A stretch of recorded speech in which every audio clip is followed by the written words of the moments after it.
Tools is brought to you by EXO Auto Works. EXO Auto Works is Colorado Springs' home of the $50 synthetic blend oil change.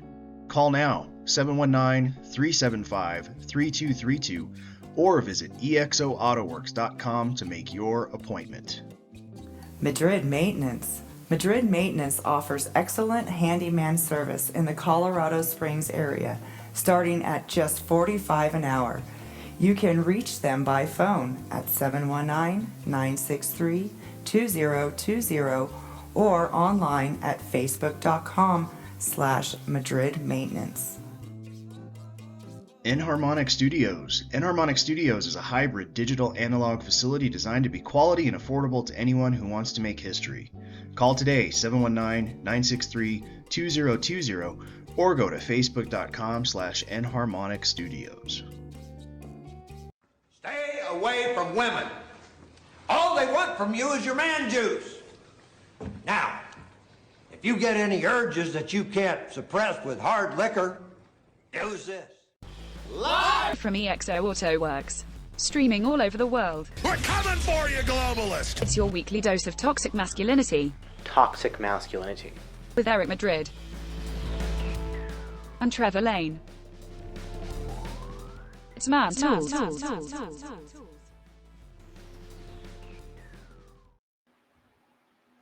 Good evening, everybody. Welcome to Man Tools. As you can see, Eric's not here yet. He's at least running late and might not get here because he's an awesome boss. He was given a ride to his crew home from work, so can't fault him for that. As we say, work comes first, and if you own the place, taking care of your guys comes first. So, but we have an awesome show, and it will not just be me talking to you aimlessly like some of the solo shows are. We have a guest this evening, a guest that I'm very excited about. So I'm going to just bring him in right away instead of boring you with my solo banter. So we're going to welcome Sam Believ of, I'm not even going to try to pronounce this. What's the name of the retreat? LaWayra Ayahuasca Retreat. Okay. Thank you for having me, Trevor. Thanks for coming on, man. So I guess give us kind of the broad overview of what ayahuasca is and what you guys do. Well, ayahuasca is the brew from Amazon, and it's a drink that's been traditionally made by indigenous people. It's a mix of two plants, and what it's been used traditionally for is healing and connection to spirituality.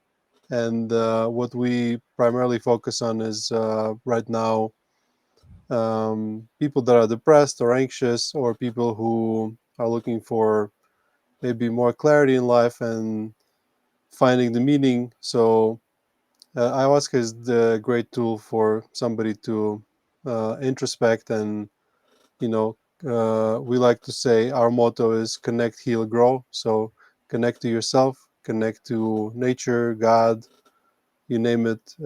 Heal yourself, heal mentally, heal physically, and grow. Ultimately, find your calling. I talk from experience because what brought me to ayahuasca was my own mental health issues, and after getting great relief, I got inspired and went on a mission to spread it to more people. So we started the retreat about a bit more than 2 years ago, and been doing great. And now I'm hoping to spread the message, through the podcast medium. All right. Well, we'll help you. I think, we were talking before we went live, and you mentioned how ayahuasca has been a medicine for thousands of years, but has recently been categorized as a drug. Yeah, I don't want to sound like a conspiracy theorist, but unfortunately, some conspiracy theories are true, whether you like it or not. It just takes sometimes, 50 years, and then it becomes common knowledge. But just happened to be about, I think, 50 years ago, Nixon's administration made all psychedelics illegal. Before that, there was this great surge of studies, very promising studies on psychedelics and their healing potential. But then all of a sudden, Timothy Leary came by and started telling young people to disconnect and not work in corporations and not go fight in the wars. And the establishment, rightfully so, got felt threatened, so they just banned all psychedelics. And it's really unfair because they didn't really see any difference between heroin and DMT or psilocybin or you name it, cocaine. They just put it all in Schedule One drugs category, and that's just so unfair. Like for somebody who works in this sphere, and we had more than 1,000 people come through our doors. Nobody has ever regretted it, and there's amazing healing stories I can tell you. And then this being illegal in U.S., it is legal here in Colombia, but this being illegal in U.S. while you can go to the liquor store and you know buy alcohol, which causes much more trouble. I mean, I don't dislike I don't dislike alcohol myself. I like myself some wine and some Colombian rum occasionally, but you can't deny that it is more dangerous than some of those things that we prohibit completely. And yeah, it seems like a historical sort of mistake and injustice. Yeah.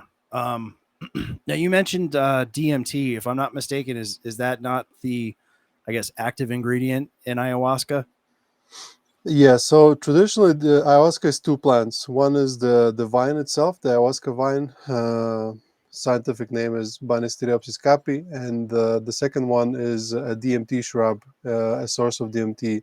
It can be either chacruna, which is mostly in Peru, and chagro or chagropanga here in Colombia. That would be the main difference between Colombian and Peruvian ayahuasca is the source of DMT. So what the vine does itself, it makes DMT orally active. So if you would just go and chew some chacruna leaves in the jungle, you wouldn't feel much. But if you together in that mix, it allows you to have a longer and sort of softer DMT experience. And um, we don't really know exactly how it works. There's a lot of science happening right now, but whether you talk to your subconscious or you talk to God or you talk to plant spirit like indigenous people like to explain it, we just know that somehow when you drink ayahuasca you get messages that are applicable and actually can be pretty life changing. So um, yeah, that's a bit of, I guess, the nature of how it works. So, kind of, I guess my next thing would be explain to us how one of these retreats works.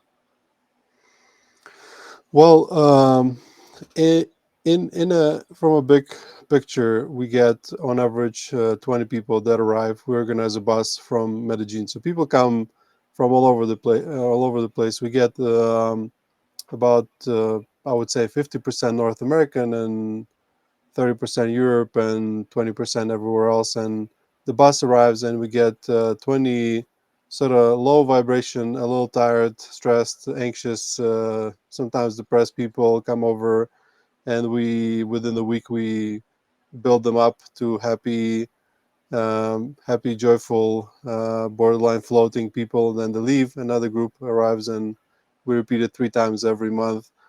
But if you go in detail, so on average, our retreats are 1 week, and you come and you do 4 ayahuasca ceremonies.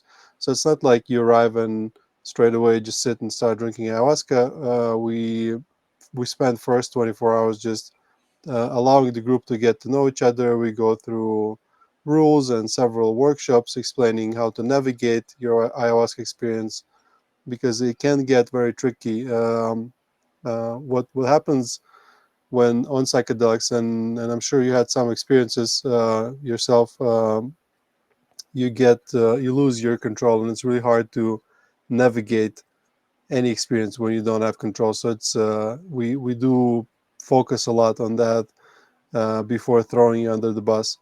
And then on the second and the third and the fourth day, we have night ceremonies where you drink up to 3 cups per night. It depends on how much you need. Each person, ayahuasca can really vary on its effects on different people. But the shaman, we have an indigenous shaman who comes from the jungle. He finds an approach for everyone to eventually connect with the medicine. Then we get 1 day off, and then we do 1 day ceremony. So the first 3 night ceremonies generally serve as a deep dive in yourself. It's pretty dark. There's a ceremonial fire going. There's a special medicine music playing, live music, obviously, on indigenous instruments, as well as guitars and singing. And so the first 3 nights you go in, there's not much distractions, not much to see around. You go in, you face your demons, so to speak, confront any traumas, or get the realizations you need. And on the last day during the day ceremony, it's mostly going outwards and just seeing the beauty in the world and uh, connecting with the nature. And it's really easy here because we are in a sort of rural setting where there's a lot of nature around, trees, flowers. It's beautiful. Colombia, especially this area around Medellin. Medellin is called a city of eternal spring because it is never too warm or too hot. It's just very nice weather. So we chose the spot strategically. I'm kind of curious what your thoughts are on uh, you like again before we went live. You talked about Joe Rogan. He's had a number of he uses DMT. He hasn't done, from what I understand, an ayahuasca ceremony, but he does use DMT, and he's had a number of kind of high profile guests who have shared their experiences with ayahuasca retreats and ceremonies. Do you see that as a positive? Do you think it's, or do you see maybe that mass consumption of that media possibly also having a downside where maybe people, where this isn't the right thing for them, want to come down and try? So if you ask me, my approach is that I believe everyone, unless you're really, really unhealthy, should try ayahuasca once in their lifetime, because you don't need to be sick to do it. It helps you if you're sick, but it's such a diverse tool, from healing, as we spoke before, but also to understanding, asking questions like why are we here, or connecting to spirituality, or just feeling connected. It's really hard to explain in human words in general. That's a big problem with psychedelics. It's hard to talk about them. Joe Rogan, I like Joe Rogan. I think he's a genuine guy. He's as we spoke, like, he's really diverse in his opinions. I like that. I feel like that myself. And But I don't really approve the fact that he compares smoking DMT to ayahuasca. He did a great job promoting the concept to people to get more curious about it, but it's a very, very, very different experience. And I don't know if smoking ayahuasca was ever a medicinal practice, or a tradition. For example, they like to talk about 5-MeO DMT. The Bufo thought it's not really that old. It was discovered maybe 30 years ago. Some say it's been rediscovered, but we don't really know. My sort of responsible approach to psychedelics is, if it has a couple thousand years tradition, go for it, because then it's been proven by generations and generations of people. You consume it, it's going to be safe for you, it's going to be safe for your genetics, and it's not going to make your kids come out as freaks. You Right. never know what you're experimenting with. But uh, so yeah, ayahuasca is not really, you can't really, the DMT is a very generic term. There's even a way to call psilocybin DMT, something DMT. I'm not a chemist. I don't remember it now, but it's a very, not a common molecule, but it's really easy to convert stuff into DMT, at least in a formula fashion. So there's a lot of difference between 5-MeO DMT, smoking DMT, and actually drinking ayahuasca. And ayahuasca is not just the DMT itself; it's also the vine which has other compounds and alkaloids. So uh, I yeah, I think that ayahuasca is something else. And even after having ayahuasca more than 50 times myself, I've never had a same experience. And then comparing it with another psychedelic, there's it's really hard, or apples to oranges. But whatever makes general population more curious about those things and sort of slowly starts changing the perspective that it's just a drug and something you should never do, and you're going to end up under the bridge, stoned, to that, it's an ancestral safe thing to do if done responsibly, and that you can get healing from it.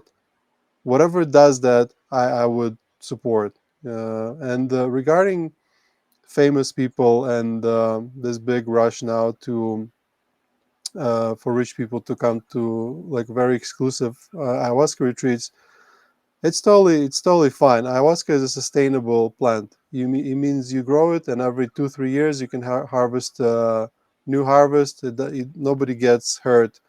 However, I think it also needs to be thought after. And if your shamans are indigenous, you need to make sure that at least some of those proceeds end up in their coffers. And let's say, for example, we have a shaman. He's an indigenous guy. He has a big plantation of ayahuasca, so to speak. He has workers that help him take care of it, so he gets a good chunk of money, and then he spreads it in his local community. And you can definitely see it affects economy there very positively. uh, and yeah, we can talk about prices as well if you're interested. But generally, there's a lot of very expensive ayahuasca retreats now, and I'm trying to figure out why they charge so much, or maybe we charge too little, or there's something I don't understand. But something I think about a lot. Yeah, that's that's interesting that the what was I reading about? I has nothing to do with this, but I was reading about concealed, way off topic, but has to do with prices and why they're different.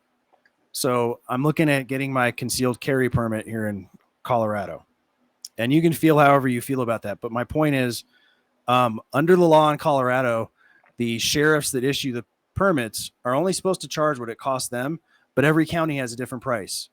And it's like, how how does El Paso County have a different price than, say, Douglas County, when they're issuing the same permit? It should cost exactly the same. But Yeah, it's odd. Let it's me economy, the demand and supply. It will yeah. always find the right price. So I definitely don't judge people of charging whatever they're charging. If there's somebody who's gonna pay that much, then it means it's worth it. Right. Yeah. Let me ask you this. Is there anybody that shouldn't try ayahuasca? Are there health conditions that possibly preclude you from going on one of these journeys? Yeah, there are. So if, let's say, you have a history of psychosis or bipolar disease, or your mom and your brother have schizophrenia and you're next in line, ayahuasca can push you slightly towards that. And you should probably avoid ayahuasca. If you have depression, anxiety, PTSD, OCD, those kinds of things, then ayahuasca can be helpful. There's actually this really great analogy. I'm sure I've heard it in some podcasts, and I don't know by whom, unfortunately, to quote the person. But if you would analyze all the mental issues on a spectrum, they go from too much order to too much chaos. So let's say schizophrenia and psychosis and bipolar is too much chaos, and PTSD, OCD, depression, anxiety is too much order, meaning you have repeating loops in your thoughts, and you want to break them and reset that. So if you have too much order, psychedelics are good. If you have too much chaos, psychedelics are not good, because it pushes you more towards that side. And from a physical perspective, we had people the oldest person was 73, and we had I think close to 5 people above 70 and more than 20 people above 60. I don't know exact statistics. It's just I'm just pulling it out of my I don't know if I can say. No, go ahead. Yeah. Yeah, pulling it out of my ass. But so it's not about the age. But if, let's say, you have heart condition and you're borderline dying, ayahuasca can also push you over. But it wouldn't be more dangerous than running 3 miles. It's just that stressor that can make it happen.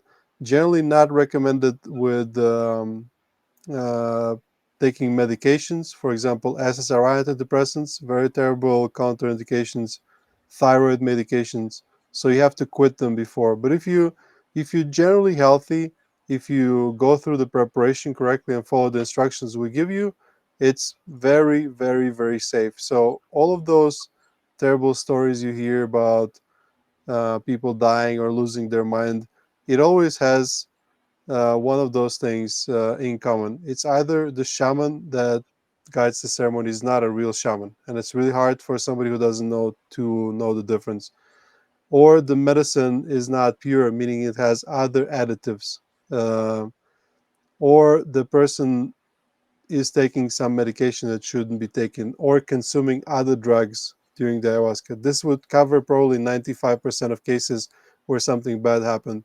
But just so happened to be in the media, uh, whatever happens and somebody had ayahuasca and he gets shot next day, they'll blame it on ayahuasca. It's Right. just how Yeah. it works. Well, that's like I think it was Joe Rogan was talking about in the United States, a lot of states are legalizing marijuana, but they still have laws, and I think with good reason, about driving with marijuana.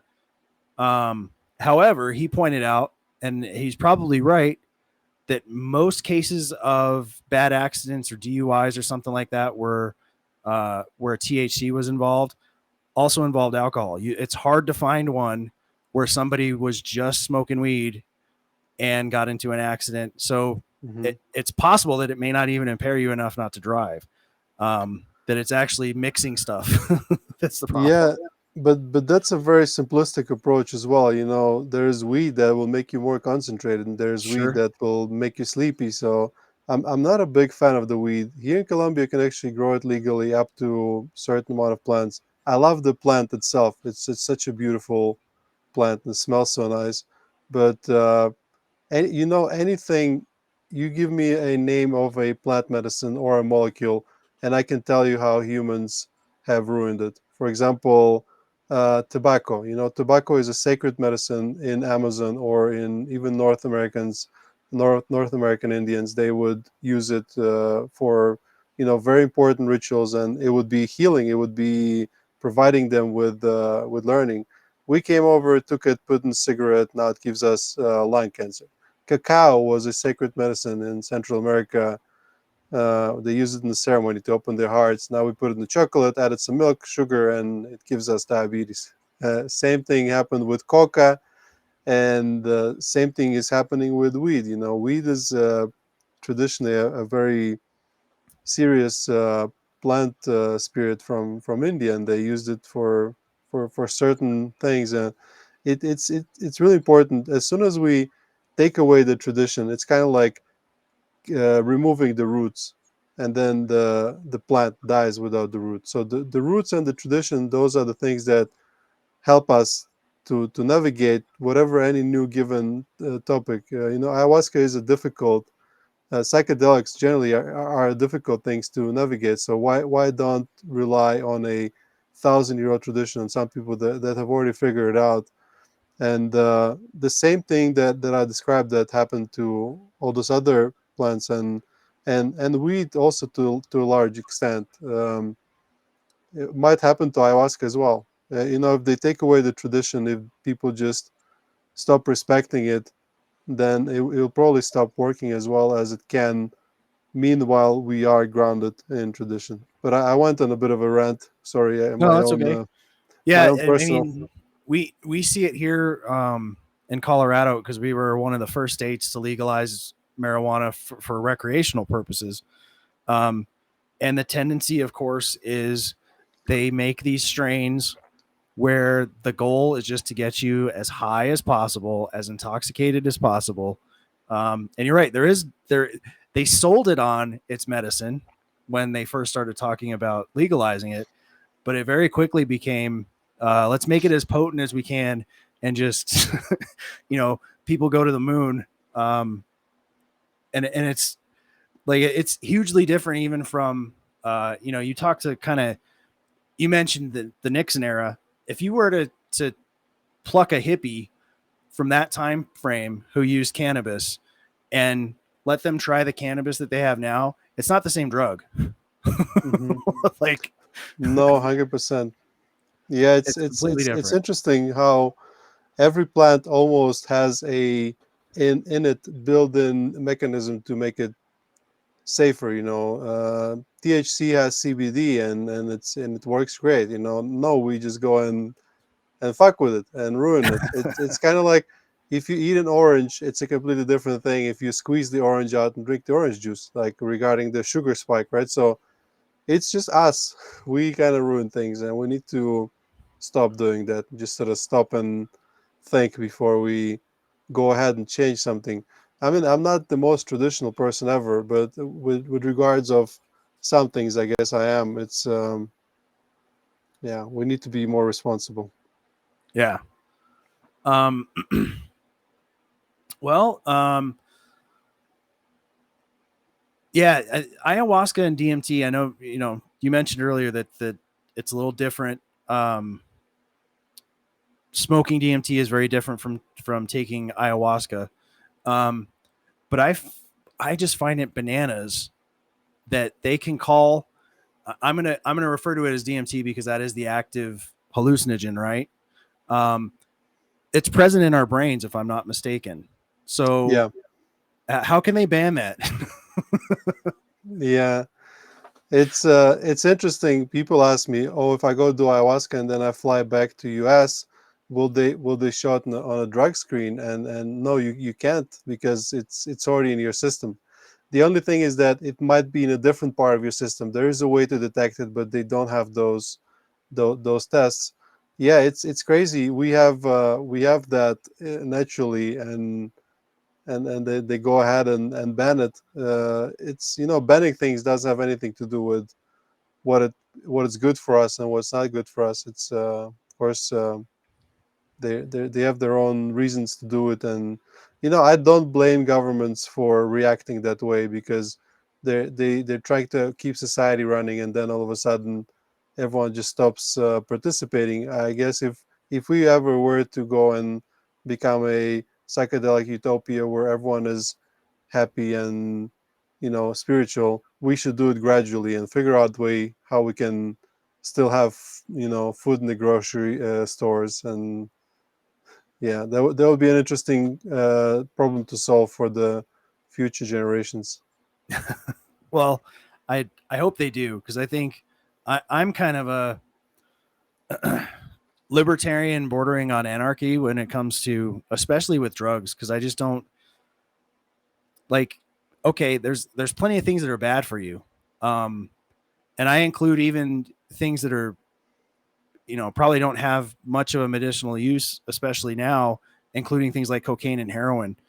But I don't think it's the state's job or right to stop people from making bad choices when it comes to that.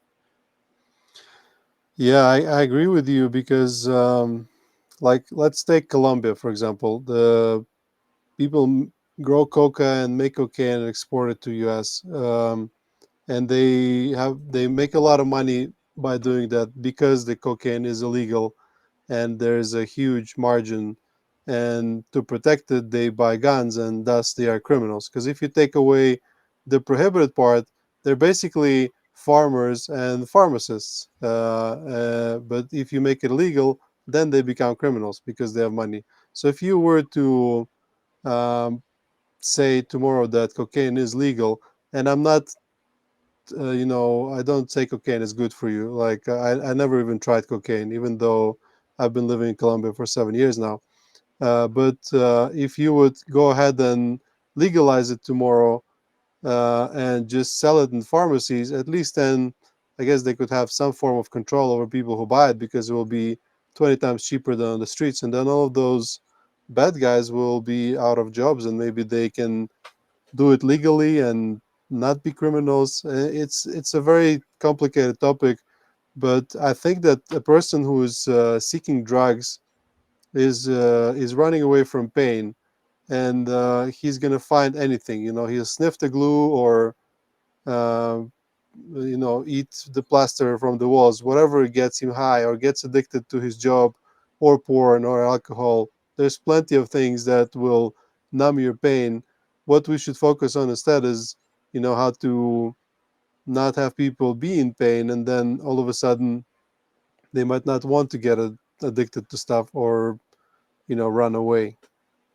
Well, and yeah, we saw that with alcohol prohibition in the 30s in the U.S. The mafia wasn't involved in alcohol until they made it illegal. Yeah, yeah. They didn't, it wasn't something they were interested in. And then once it was prohibited, they were like, all right, we're in the liquor business. If you make potatoes illegal tomorrow, there will be black market. Yep. Because like people not gonna stop eating potatoes. If somebody is buying cocaine, they will find a way to buy cocaine. There's nothing you can do about it, at least for now, unless there's some kind of AI drones patrolling everything, and some kind of that terrible reality. But people can get addicted to literally anything, any behavior that makes them feel better.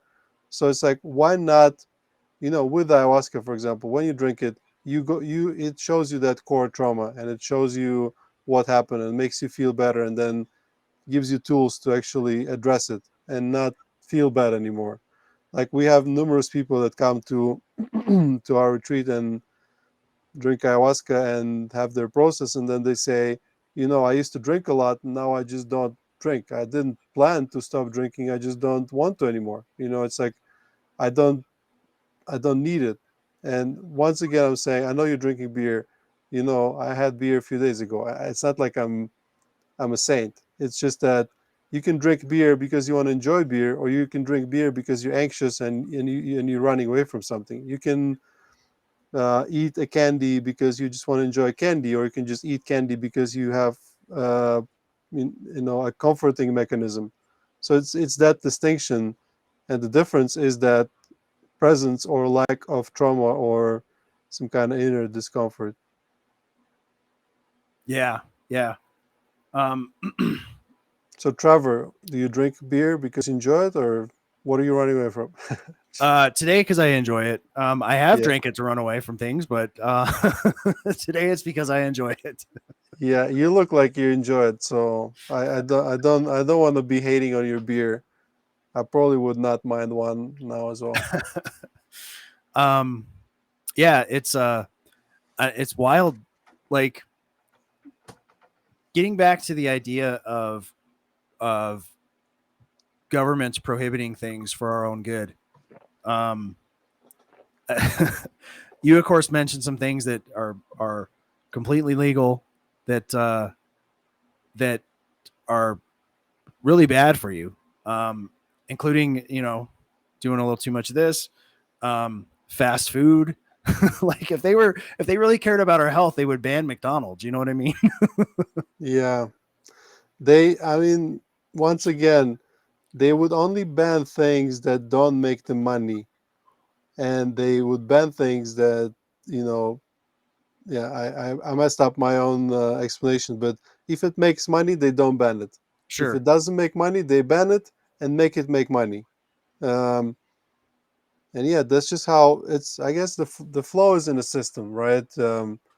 If you're in like, let's look at the medical establishment, and I hope I'm not gonna piss somebody off, but it's not like there's a conspiracy and they all decided to be bad. No, it's just you have a doctor, and he wants to buy a boat, right? So he has this pharmacological company that comes to him, and there is a representative who wants to buy a new car, and they're all just they incentivized to make more money. And how do you make more money? Because then you need people to keep going back to you and drinking antidepressants every day because it makes trillions of dollars, and everyone in that system benefits except for the people who are drinking the antidepressants every day because they just stay numb, never confront their pain. But you know what? Same thing happens with weed. A lot of people smoke weed every day because they're running away from the problems, and the problems get bigger and they need to smoke more weed. So it's not about the substances. It's like, guns don't kill people, people kill people. Drugs don't kill people. It's the people that take drugs kill themselves. So I don't know where I'm going with that argument, but we just need to take responsibility that it's us, and just take take the reins in our hands, and start our own healing, and also accept that we can fix ourselves. And I guess for a lot of people, the first step is just to accept that something maybe is not okay. Like if you already say, it took me a few years to accept that when I went to drink ayahuasca for the first time, it was because I didn't feel good. Because in the past, I would just say, no, I was just curious and bucket list style thing. But it's hard because we're also lying to ourselves sometimes, and we're not easy creatures to understand, even by ourselves. That's true.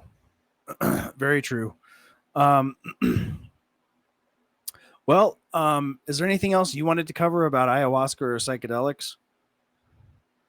I mean, for as long as you keep asking me questions, I'm gonna keep talking. It's really hard to sort of come up with subjects on the Well, fly, but I guess let me ask you this: are there other psychedelic substances that you have any experience or familiarity with that you could touch on as well? um, so as I said, my approach is, if it's traditional and at least has 1,000-year tradition, I'm gonna probably try it and explore it. I like mushrooms a lot. I really respect mushrooms. It's a great medicine, especially in a microdosing form. Like when, as we talked before the show began, I have two little kids, and after the pregnancy, after the birth, my wife got a bit of a postpartum depression, and I was able to identify it. And obviously, you're not gonna go like, "Hi, let's go do ayahuasca," because it's a pretty big Right. ceremony. And so I got her a microdose of mushrooms, and it really took her out of it, like in just a few weeks. And it's an amazing tool. Um, what else? I tried San Pedro. It's also a very interesting plant medicine. It's much milder than ayahuasca, but it kind of helps you connect with feelings a lot. The toolkit here in South America when it comes to plant medicines is huge. Just in Colombia alone, there's at least 5 medicines. But there's other stuff like cambo, for example, which is a frog poison that I don't know if you can see, but they make like little burn marks on your skin and apply. So this is like about a year's worth of my cambo sessions. But it's not a psychedelic. It just feels terrible because it like attacks your immune system. But because of that, somehow it makes it stronger. So you go from getting sick once a month to getting sick like once a year. Really great medicine as well. What else can I mention? Um, I guess ayahuasca is just the one that sort of has a bit of all. It's physical, but it's also mental, and it's also spiritual. So some people are afraid of it. They think it's too strong, but I believe it's a great place to start as well. And if you need something else after that, you can explore there's they say a couple 100,000 plants in Amazon, and a lot of them are psychedelic, and I'm sure there's a lot of still yet to be discovered. Yeah. Yeah, I guess up here in, I think it started in Denver, right up the road from me. Um, they're, what did they call it? They didn't legalize it, but they decriminalized psilocybin, I guess. So they're getting into at least making some steps towards allowing that, which I think is good. I've heard a lot of, particularly soldiers with like PTSD, that have had some good experiences with I don't know if it was microdosing, but I know it had something to do with using psilocybin. Mm-hmm. And yeah, I just really wish we would stop being so closed-minded with the like criminal justice side of this, and like, it shouldn't be a crime to try a plant. Yeah, if it grows in your garden, it shouldn't be illegal. Yeah. It's like in some countries, you can grow a psychedelic cactus, for example, but it only becomes illegal when you cut it or try to consume it. Oh, really? So, yeah, same with mushrooms. You can find the mushroom in a cow dung, but it becomes illegal the moment you You touch it. scoop it out and want to use Yeah. it? It's interesting, but you mentioned PTSD. We get a lot of people, a lot of U.S. veterans, at least one or two a month, and a lot of great success stories. And I'm sure psilocybin can do it as well. There's a lot of great science that's coming out now, and a lot of research that we're sort of in a psychedelic renaissance, as they like to say, where the research is back on, and it's great because it will give us the ability to understand what is happening and understand it better. And there's some good promising information on psychedelic assisted psychotherapy. The only thing I'm sort of worried about when it comes to research, research is always funded by someone. A lot of it is just good people. Like I know I used to listen to Tim Ferriss's podcast a lot, and he really always collects money for some research.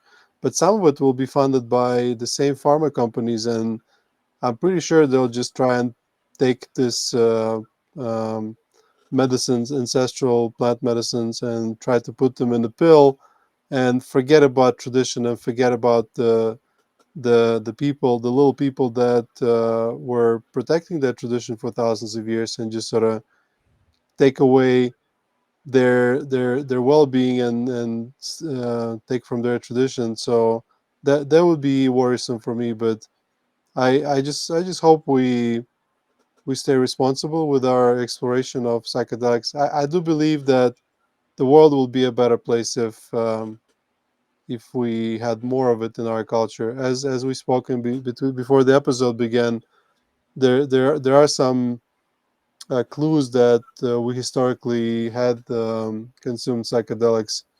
Ancient Greeks were tripping, and they created Western civilization as we know it. Um, you know, every culture used to have a psychedelic. We just lost ours, and I guess maybe that's why we're sort of running around like a headless chicken. But that's why it's good time to look around and see, find people that haven't lost their tradition yet, and learn from it. So whether you explore ayahuasca or psilocybin or mescaline, San Pedro, uh, just make sure you do it responsibly. Find a place that has an additional indigenous practitioner that is connected to some kind of tradition, where you can.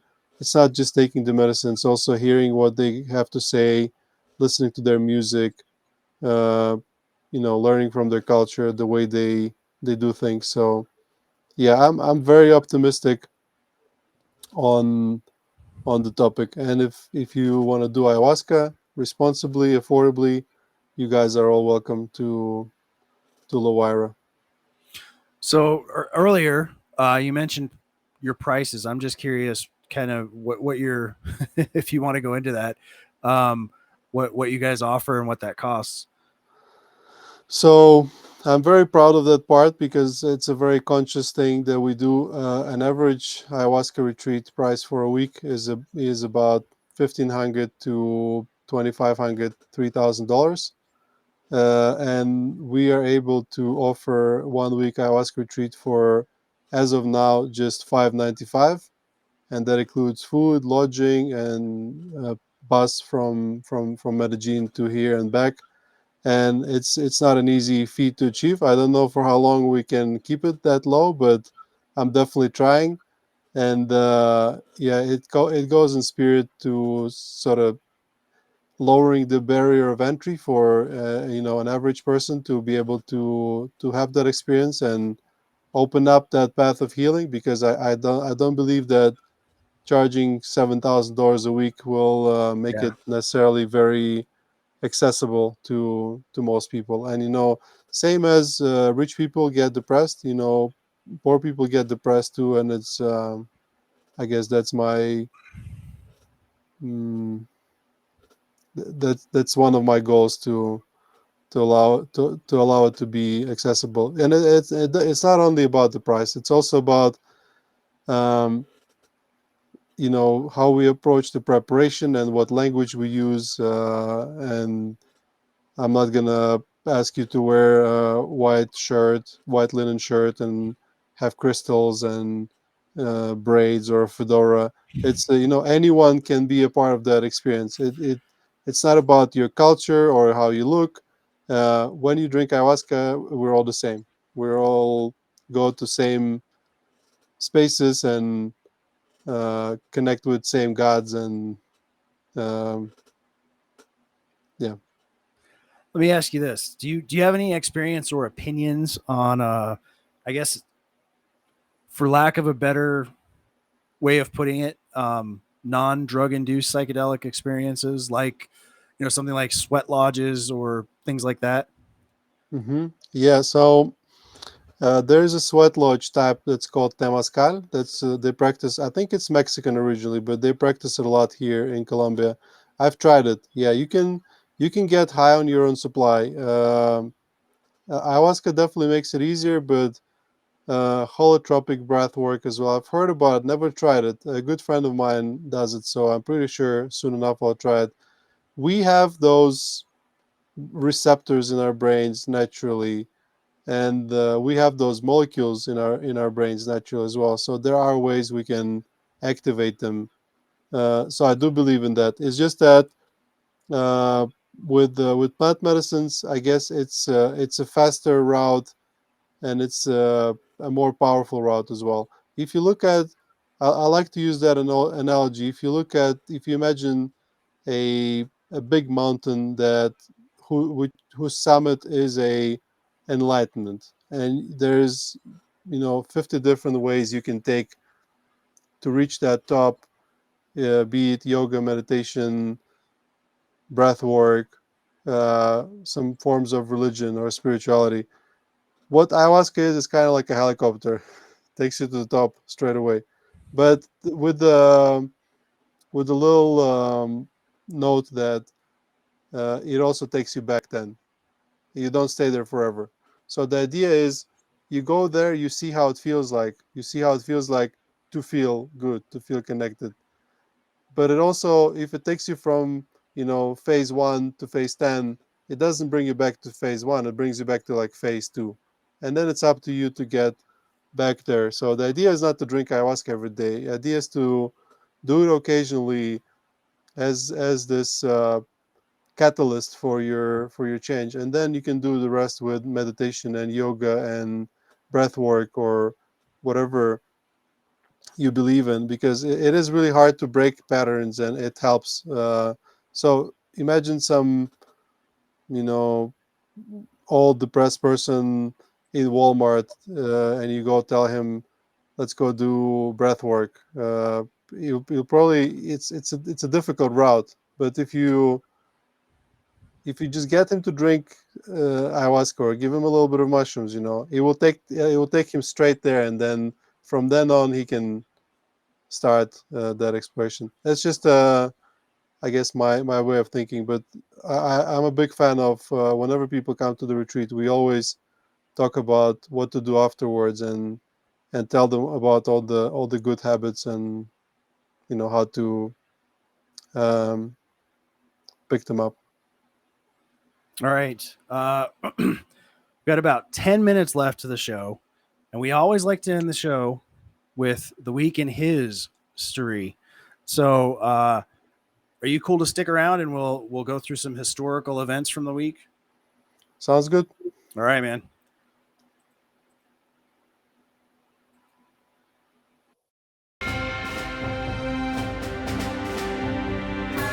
Caesar comes to his end in the gutter. fitting climax to a life. The first on the flank. Get it started. Get it started. Hit fire and it's right.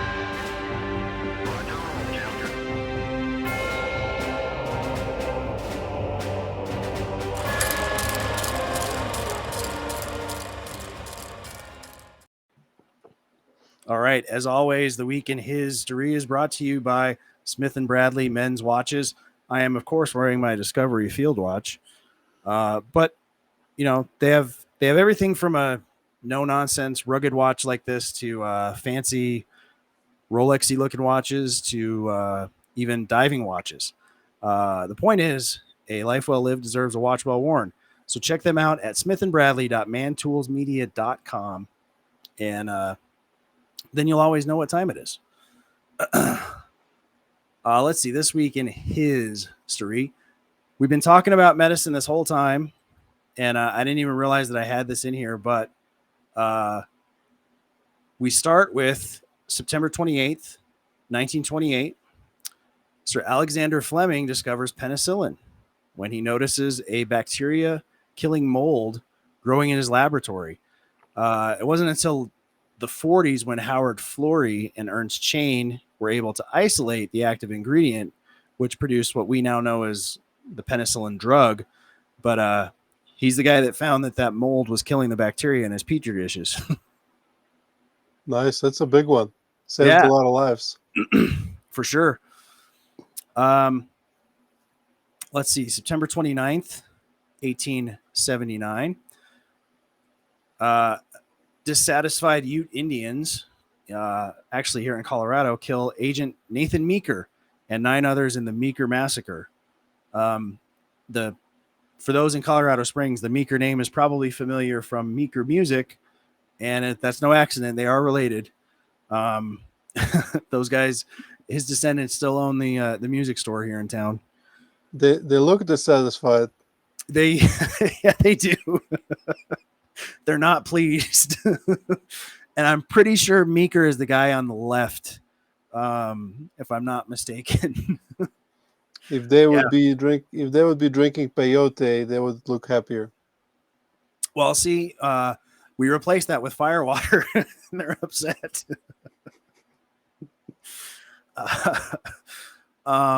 Yeah. Let's see, September 30th, 1955. Some sad His Story, especially if you're an old movie buff. Actor and teen idol James Dean is killed in a car crash while driving his Porsche on the way to enter a race in Salinas, California. I just think it's wild that because they definitely don't do this anymore. He was driving the car to the race. There's no way a race car driver now would put those miles on his car to get to the race. He would put it in a trailer and have a truck pull it. Yeah, times have changed. He also, imagine if a car like this rolls over, you just lose your head. And I think that's, judging from the pictures, I think that's kind of what happened. I'm not sure if they ever said an exact cause of death, but it wasn't good. Speed kills, guys. And I'm sure he was obeying all traffic laws and speed limits. The speed he was going at is at the bonnet, 130. Oh yeah. Let's see, October 1st, 1975. The legendary boxing match, the Thrilla in Manila, occurred, of course, between Muhammad Ali and Joe Frazier, and needless to say, Ali won. He was still, I wouldn't quite say in his prime then, but he was a force to be reckoned with still. Yeah, that's a big one.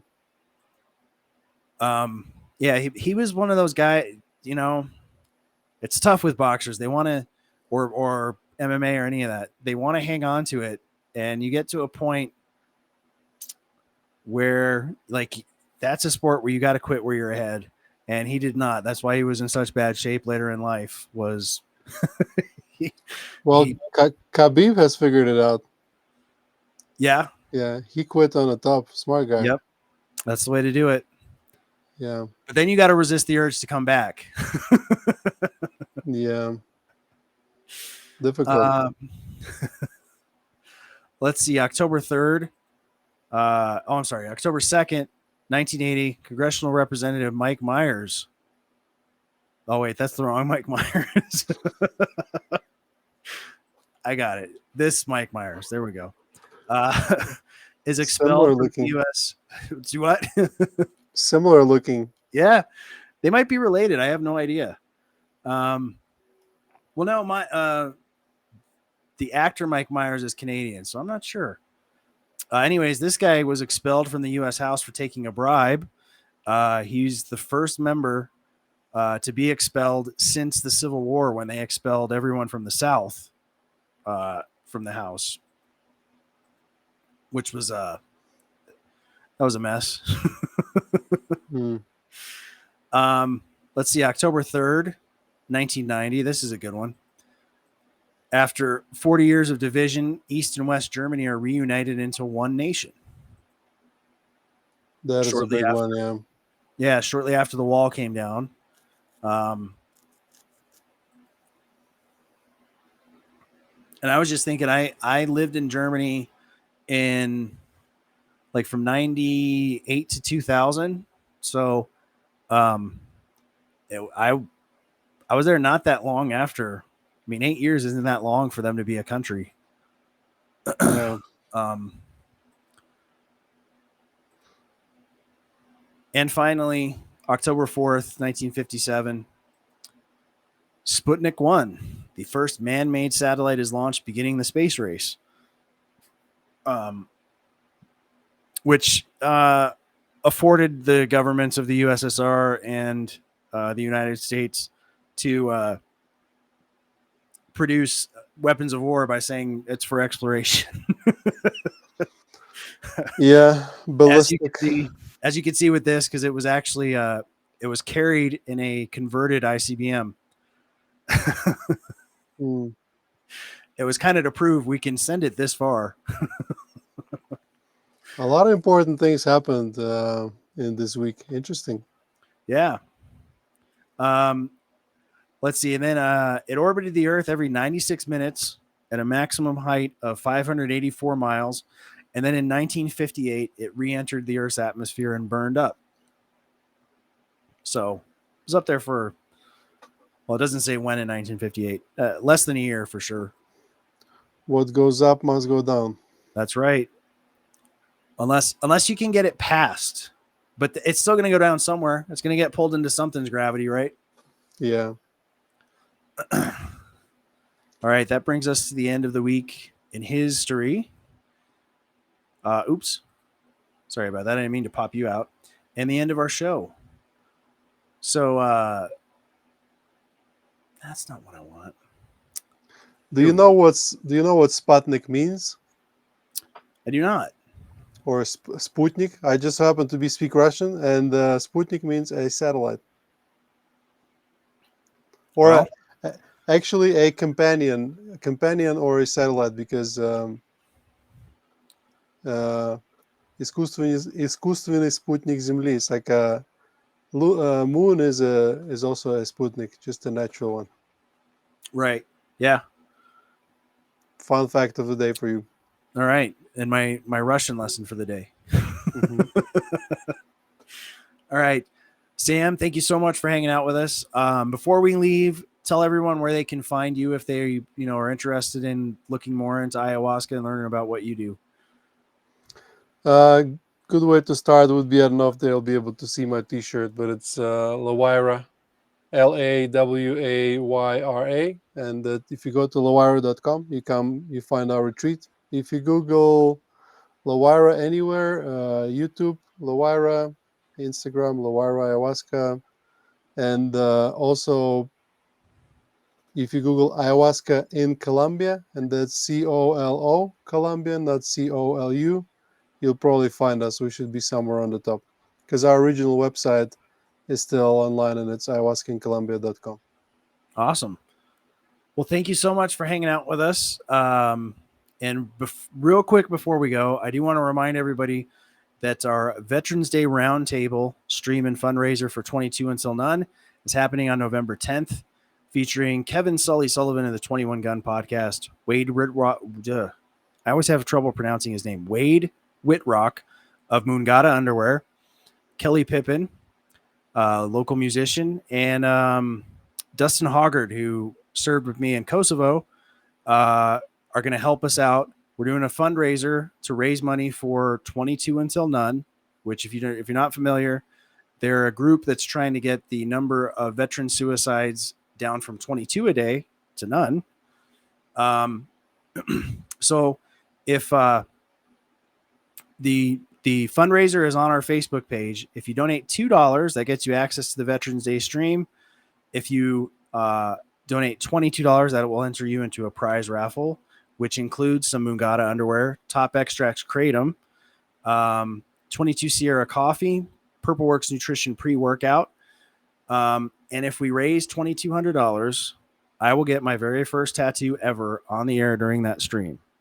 So please, if you can, throw us some bones there.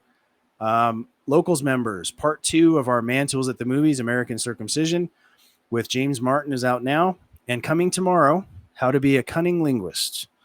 Get all of that or get that and all of our members' content for just $3 a month at mantoolsminions.com. Also, you can get 1 month free with the code support free speech. That's all one word. And thanks to all of our sponsors. Thanks to you, Sam, for hanging out with us again. We really appreciate it, and it was a fun show. And I hope everybody goes to check your stuff out. They can check us out at mantoolsmedia.com, or you can go to links.co/mantoolsmedia. And we will see you guys next week. Good night, everybody. Good night. Thank you for having me, Trevor. Oh, yeah, dude. Anytime.